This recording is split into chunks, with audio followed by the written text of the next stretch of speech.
বাদীর মেয়ে বলেছেন, মামলার এজাহারে খুনের সাথে সরাসরি সম্পৃক্ত ৩ জন খুনিকে পুলিশ কৌশলে বাদ দিয়ে নিরপরাধ ৩ জনকে আসামি করেছে।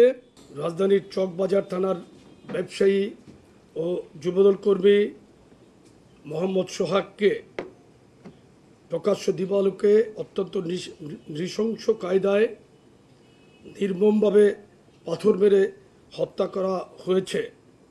এমন নৃশংস বর্বরতা প্রত্যক্ষ করে সমগ্র জাতি স্তম্ভিত।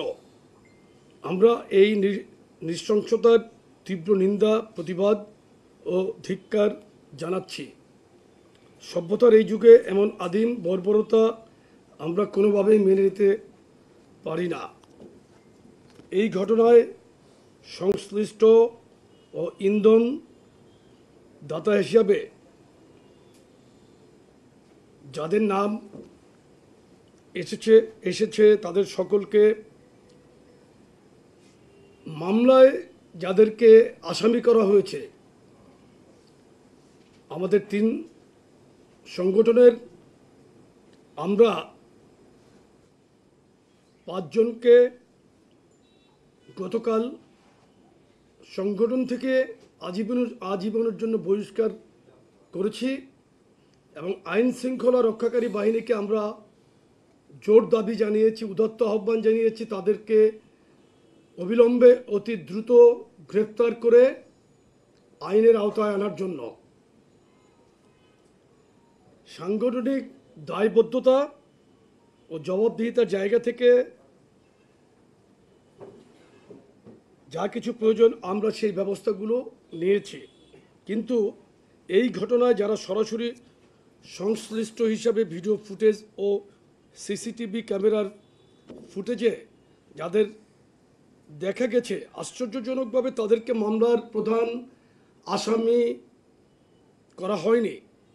যারা প্রাণঘাতী আঘাতগুলো করেছে তারা অদ্যাবধি গ্রেপ্তারও হয় নাই। এর কারণ আমাদের বোধগম্য নয়।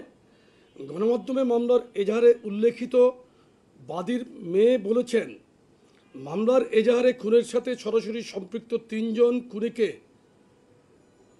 পুলিশ কৌশলে বাদ দিয়ে নিরপরাধ 3 জনকে আসামি করেছে। ঘটনার 60 ঘন্টার বেশি সময় পেরিয়ে গেলেও খুনিদের খুনের প্রমাণাদি হাতে থাকা সত্ত্বেও অদ্যাবধি কেন মূল আসামিদের গ্রেফতার করা গেল না, এটা একটা বিরাট প্রশ্ন ও রহস্য। এবং আপনাদের মাধ্যমে আমরাও জানতে চাই, কারা কেন এই 3 জন আসামিকে বাদ দিয়ে নতুন করে অন্য 3 জনকে আসামি করলো, এটা আমরা জানতে চাই।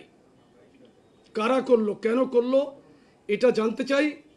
আর ঘটনাটি বুধবারের,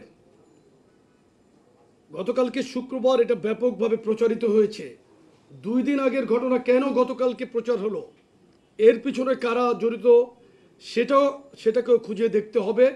আপনাদের মাধ্যমে আমরা আইন প্রয়োগকারী সংস্থার কাছে, দেশের জনগণের কাছে এই প্রশ্নটি রাখছি এবং এটার যথাযথ ব্যবস্থা গ্রহণের জন্য আমরা দাবি জানাচ্ছি।